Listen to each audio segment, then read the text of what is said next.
Brightening ஸ்கின்னுக்கு மட்டும்தான் அது நல்லதா இல்லை உடம்புக்கே நல்லதா? இதனால தான் உங்களுக்கு கேன்சர் வரலாம்னு சொல்லப்படுது. பட் பிரெயின் டிசீஸ், பெரிய பெரிய பிரெயின் டிசீஸ் வரலாம்னு சொல்லப்படுது. Oxidative stress, skin care, skin brightening அப்படின்னு எடுத்துக்கிட்டாலே அதோடைய அட்வான்ஸ் ட்ரீட்மெண்ட் அப்படிங்கிறது குளுட்டோதயான். குளுட்டோதயான் அப்படிங்கிற ட்ரீட்மெண்ட்டை தேடுனீங்க அப்படின்னா அது ஒரு ஆன்டி ஆக்சிடென்ட், உடம்புல உள்ள ஆக்சிடேஷனுக்கு எதிராக செயல்படக்கூடிய ஒரு விஷயம்.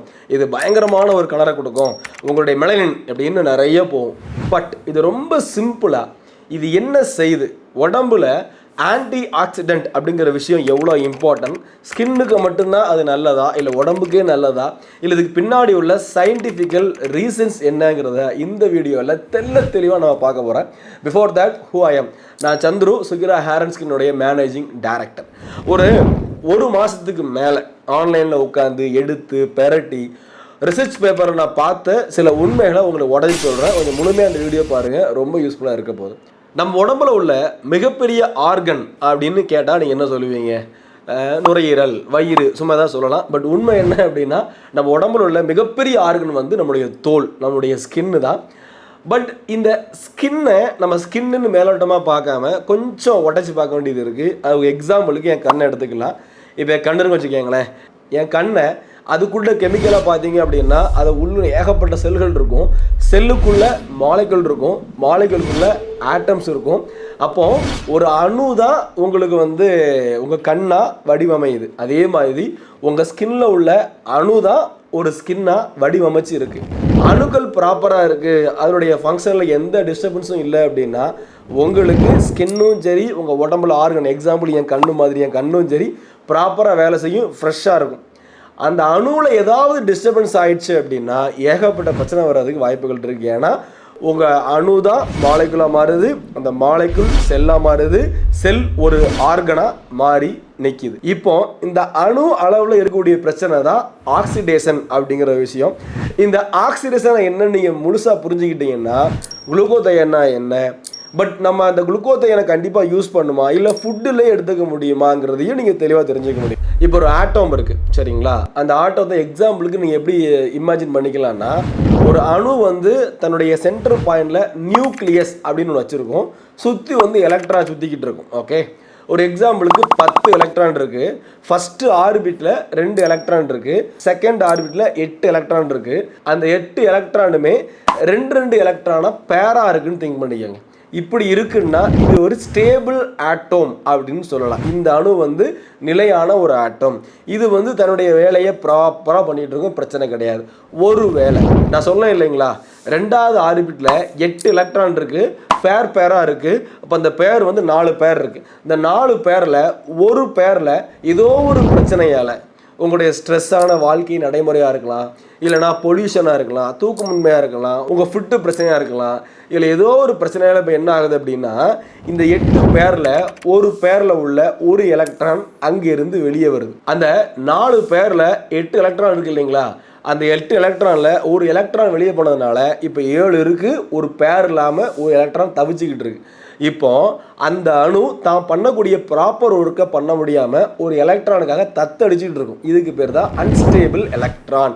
அப்போ அன்ஸ்டேபிளாக இருக்கும்போது அதுக்கு இன்னும் எலக்ட்ரான் வேணும், திணறும். அடுத்த அணுவில் போய் சண்டையை போட்டு அந்த எலக்ட்ரானை வாங்கும்.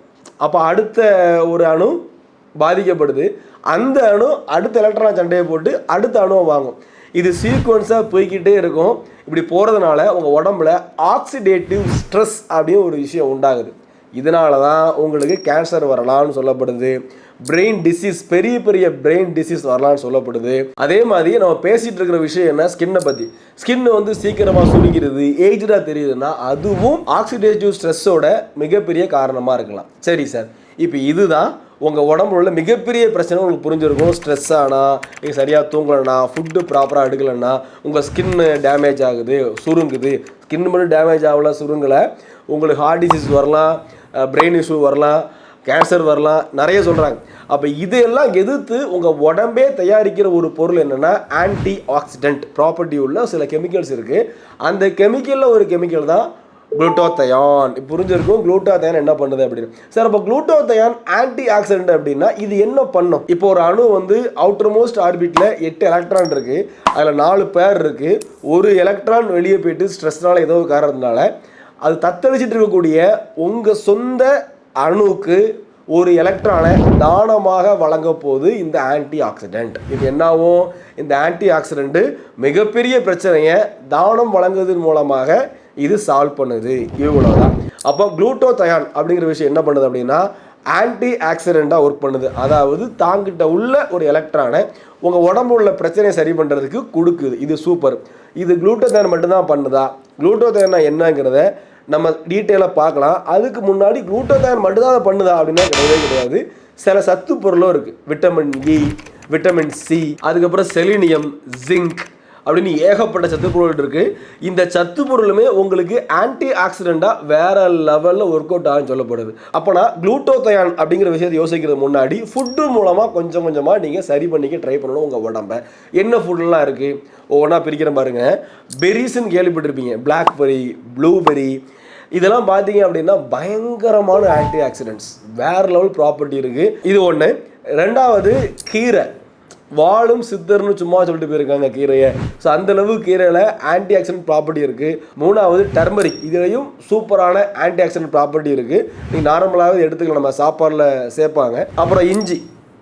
இஞ்சியெல்லாம் எத்தனை குடிக்கும் தெரில, பட் ஆனால் வாரம் ஒரு முறை இஞ்சி ரொம்ப நல்லது. இன்ஜின் மூலமாக உங்களுக்கு ஆன்டி ஆக்சிடென்ட் ப்ராப்பர்ட்டி வேறு லெவல் கிடைக்கும் சொல்லப்படுது. ஃப்ரூட்ஸ் அப்படின்னு நீங்கள் திங்க் பண்ணிக்கிட்டீங்க அப்படின்னா ஆரஞ்சு பழம், திராட்சை, மாதுளை பழம், இதுலலாம் ஆன்டி ஆக்சிடென்ட் ப்ராப்பர்ட்டிஸ் வேறு லெவலில் இருக்குது. ஓகே, அப்போ இந்த விஷயங்கள் எல்லாமே உங்களுக்கு வந்து புரிஞ்சிருக்கும். ஃப்ரூட்டு மூலம் உங்களுக்கு ஆன்டி ஆக்சிடென்ட் ப்ராப்பர்ட்டி எவ்வளோ தெளிவாக கிடைக்கும் அப்படின்னு. ரைட். இப்போ இந்த குளுட்டோதயான் அப்படிங்கிற விஷயம் வெளியே இருந்து உருவாகிறது இல்லை, உங்கள் உடம்புக்குள்ளேயே உருவாகக்கூடிய ஒரு விதமான ஒரு பொருள் வச்சுக்கோங்களேன். இப்போ இந்த குளுட்டோதயானை நீங்கள் ஏன் வெளியே இருந்து உருவாக்கி உள்ளே கொடுக்கக்கூடாது? இதாங்க விஷயம். எப்படி கொடுக்கலாம் அப்படின்னு பார்த்துக்கோங்க. இப்போ இந்த ஃப்ரூட்ஸில் ஏகப்பட்ட சத்துப்பொருள் இருக்குது. இதன் மூலமாக ஆன்டி ஆக்சிடென்ட்டை உற்பத்தி பண்ணி உங்கள் உடம்புல வந்து அணுச்சிதைவை வந்து நம்ம சரி பண்ணலாம், ஆக்சிடேட்டிவ் ஸ்ட்ரெஸ்ஸை சரி பண்ணலாம், ஓரளவுக்கு புரிஞ்சிருக்கும். ஆனால் இந்த குளுட்டோதயான்ங்கிற விஷயம் எவ்வளோ பிரம்மாண்டமான விஷயம் நீங்கள் புரிஞ்சுக்கணும். ஏன்னா உங்கள் உடம்பே உங்களுக்கு தேவையான ஆன்டி ஆக்சிடென்ட்டை உருவாக்கிட்டு இருக்கு. ஒரு ஸ்டேஜுக்கு மேலே உருவாக்க முடியாமல் போகிறதுனால நீங்கள் எடுக்க வேண்டிய ஒரு சூழல் வந்து நிற்கிது. ஸோ இந்த குளுட்டோதயான் அப்படிங்கிற விஷயம் FDA அப்ரூவ்டான்னு கேட்டிங்க அப்படின்னா 100% FDA அப்ரூவ். ஏன்னா இது ஸ்கின் பிரைட்டனிங்க்கு மட்டும் செயல்படுறது கிடையாது, உடம்புல நிறைய பிரச்சனைக்கு இது ஒரு பெரிய அருமருந்தாக வந்து அமையுது. சொல்லப்போனால் கேன்சர் தெரப்பிக்கே ஒரு சப்போர்ட்டிங் மெடிசனாக இந்த குளுட்டோதயானை பயன்படுத்துறது மிகப்பெரிய விஷயம். ஸோ இந்த குளுட்டோதயான் ஸ்கின்னுக்கு மட்டும் இல்லை, உடம்புக்கே ரொம்ப நல்லது. பட் இது எவ்வளோ எடுக்கணும், என்ன பிரச்சனை கிளியராக சொல்கிறேன்.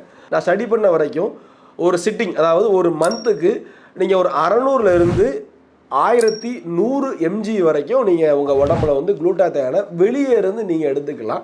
mgயை நீங்கள் எடுத்துக்கலாம். இந்த குளுட்டோதயான் எந்த வகையிலலாம் இருக்குது, அதாவது ட்ரீட்மெண்ட் வகையிலன்னா டேப்லெட் வகையில் இருக்குது, ஐவி இன்ஜெக்ஷன் சொல்லுவாங்க. ஐவி அப்படின்னா அந்த நரம்பில் போடக்கூடிய ஊசி, அதன் மூலமாக நீங்கள் எடுத்துக்க முடியும். டேப்லெட்டுங்கிறது ரொம்ப ஸ்லோவாக உங்களுக்கு ரிசல்ட் தரக்கூடியது. பட் ஐவி இன்ஜெக்ஷன் அப்படிங்கிறது வந்து ஒரு 2 மாதம் 3 மாதத்துலேயே பயங்கரமான ஒரு மாறுதலை தரக்கூடியது குளுட்டோதயான்.